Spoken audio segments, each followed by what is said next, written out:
sura ya Bwana ni utakatifu. Naposema sura ya Bwana ni utakatifu, namaanisha sura ya Mungu aliyekuumba wewe ni utakatifu. Sasa ndani ya utakatifu kuna vitu vingi ambavyo vipo hapo ndani. Utakatifu ujue una nguvu. Utakatifu una uponyaji. Utakatifu unafanya njia pasipo na njia. Bwana Yesu asifiwe. Utakatifu unabariki. Mahali ambapo shetani amezuia baraka, utakatifu unaondoa ngome za adui na baraka za Mungu zimeshuka. Yaani utakatifu, unaona utakatifu ni ile kitu ambao wa Tanzania wanasema master key, si ndio? Kwamba inafungua kila mlango. Lakini sasa huu utakatifu ni zaidi ya hiyo master key ya Watanzania. Bwana Yesu asifiwe. Lakini huu funguo utakatifu wa Mungu ni hai. Unafungua mpaka mateso, mpaka misiba, mpaka machozi. Unasema kwamba unafuta kwa kila mara yenyewe ule funguo, machozi yake yatafutwa. Haleluya. Bwana Yesu asifiwe. Kwa hiyo sura ya Bwana ni utakatifu. Neno letu la msingi Mwanzo 1:26 mpaka 27. Naomba mtumishi wa Mungu mmoja atasoma Biblia. Yaani Biblia isome maandiko sawa sawa kama jinsi ambavyo yameandikwa, ili mwingine anayesikia basi aweze kusikia sawa sawa na jinsi ambavyo imenenwa. Haleluya.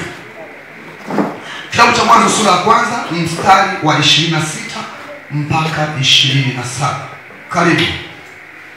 Biblia inasema, maandiko yanasema, Mungu akasema, na tumfanye mtu kwa mfano wetu, kwa sura yetu, wakatawale samaki wa baharini, na ndege wa angani, na wanyama na nchi yote pia na kila chenye kutambaa kitambaacho juu ya nchi. 27. Ndio Mungu akaumba mtu kwa mfano wake. Rudia tena. Mungu akaumba mtu. Sikiliza sasa, mtu ni mimi na wewe. Rudia tena hapo mtumishi. Mungu akaumba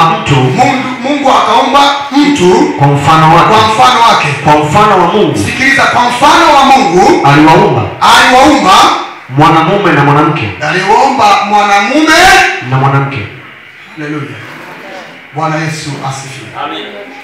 Mungu akasema, na tumfanye mtu kwa mfano wetu na kwa sura. Na hapa tumesikia utangulizi unasema kwamba sura ya Mungu ni utakatifu. Haleluya. Sura ya Mungu ni nguvu. Sura ya Mungu ni funguo. Sura ya Mungu ni silaha. Sura ya Mungu ni baraka. Hapa anasema kwamba na tumfanye mtu kwa mfano wetu na kwa sura yetu. Naomba rehema unisamehe. Baada ya kuomba rehema, Mungu anatazama mahitaji yako ambayo anataka kuyapeleka kwake, kwa sababu wewe ulishafanana na Mungu, si ndio? Kwa kuomba msamaha. Kwa ukiomba msamaha unakuwa ni chombo cha Mungu, unafanana na Mungu aliye hai. Ukipeleka mahitaji, Mungu anayajibu papo hapo. Haleluya. Wakaja watu ndani ya sherehe. Maandiko yanasema wakaingia watu wengi, watakatifu na wasio watakatifu. Alafu mfalme alivyokuja ndani ya sherehe, akatazama, akaona mtu mmoja ambaye hajavaa vazi kama wengine, hana sare ya sherehe. Haleluya kanisa. Mfalme akamfuata, kumwambia, Bwana, imekuwa kwaje ukapata nafasi ya kuingia huko ndani? Imekuwa kwaje kati huko ndani atakiwa waingie watu ambao wamefanana? Bwana Yesu asifiwe. Yaani wakati tunafuata suti za sherehe zetu, wakati tunafuata kijora na madera kwa sherehe zetu, lakini tutazame, je, hichi kijora na hii suti itanipeleka mbinguni? Mfanano huo nao ndio na jamaa, kwa sababu muda mwingine tunafanana na mavazi na waganga na wapunga pepo, wachawi, tuna washirikina wakubwa, watu ambao wana matusi kwenye vinywa. Hapo sisi kwa mavazi tunafanana nao. Haleluya. Kwa suti, mtu ambaye mambo yake ni balaa, ana misukule ndani, kamtoa mama yake ndani, kamweka ndani kule, mama amekufa, kumbe afanikishe maisha yake, ndio ambao tunavaa nao suti za kufanana na tunawaita waheshimiwa. Haleluya. Tuna wakitokea tunanyenyekea. Lakini mfalme akamwambia yule mtu, sikiliza, wewe ustahili kuwepo hapa. Akaita wafanyakazi wake, akamwambia, chukueni huyu mtu, pelekeni huko. Yesu anasema ndiko ambako kuna giza, na ndiko ambako watu watalia na kusaga, kwa sababu tu hawana mfanano wa kimungu. Kwa kila ambaye hana mfano wa kimungu, kwa mabaya jehanamu inamwita. Haleluya. Bwana Yesu asifiwe. Kitu ambacho kinamstahili mtakatifu ni mambo mema, mambo mazuri, sio machafu. Lakini kama tunatembea na mambo machafu, jua kabisa kwamba ufalme wa Mungu tumeagana nao, kama jinsi ambavyo tunawaaga wapendwa wetu kwenye majeneza na tunalia kwamba hatutaonana tena hapo ulimwenguni.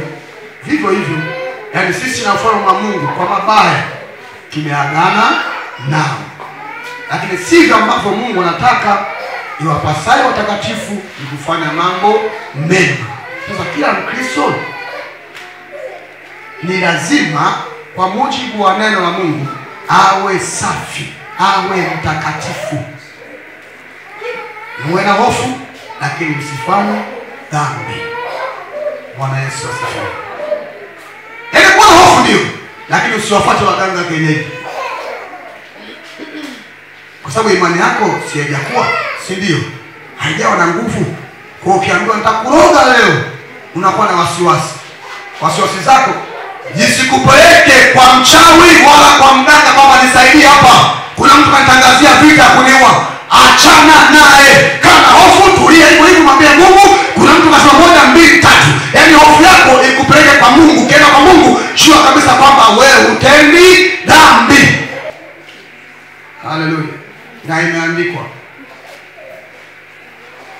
huyo kidogo usilewe.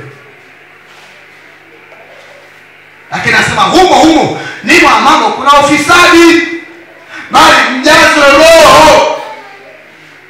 Sasa sio roho huyo wa mabaya, ni Roho Mtakatifu, kwamba watakatifu wenye sura ya Mungu wanajazwa Roho Mtakatifu, Roho wa Mungu ambaye atawaondoa kwenye huo ufisadi ambao upo ndani ya kileo, upo ndani ya mabaya. Haleluya. Bwana Yesu asifiwe. Wakristo, kanisa lijazwe Roho Mtakatifu atakayewaongoza kuyaacha mabaya, kutembea katika mema, kuto kushika mabaya, kushika mazuri, kuondokana sura ya shetani, kuwa na sura ya Mungu ya kutawala na kumiliki na kushinda mambo ya ulimwengu tulio nao, kwa sababu zama hizi ni zama mbaya. Tumtafute Mungu kwa sura ya Mungu, tukomboe. Wakati tulionao ni mfupi sana, parapara inalia. Haleluya. Kama ikulia kesho au leo, yamkini mimi kabla parapara kulia, Mungu akaniita upande wangu na kwa upande gani?